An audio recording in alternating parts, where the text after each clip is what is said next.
নীতি, ইসলামের মৌলিক যে জিনিস সেটা হচ্ছে বান্দার সাথে আল্লাহর সম্পর্ক ডাইরেক্ট। বলে না যে উমুকের সাথে উমুকের হট কানেকশন আছে, ফোন দিলেই রিসিভ হবে, কথা হবে, সমস্যা নেই, প্রোগ্রাম হয়ে যাবে। এরকম কথা মানুষের মধ্যে আছে না?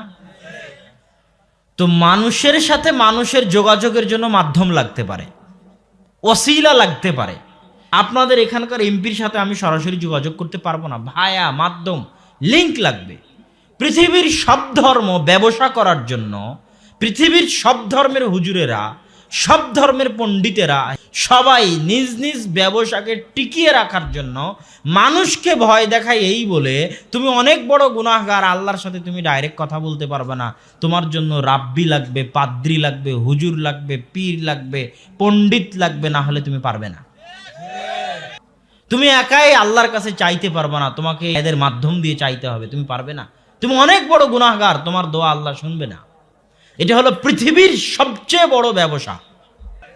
এই 2 নাম্বার ব্যবসার সবচেয়ে বড় শত্রু হচ্ছে ইসলাম। ইসলাম চিরদিন মানুষকে শিখিয়েছে যে বান্দার সাথে আল্লাহর সম্পর্ক ডাইরেক্ট। কত বড় অপরাধী, যত বড় অপরাধী হয় হোক, যত বড় অপরাধী হয় হোক, ওর সাথে আল্লাহর সম্পর্ক,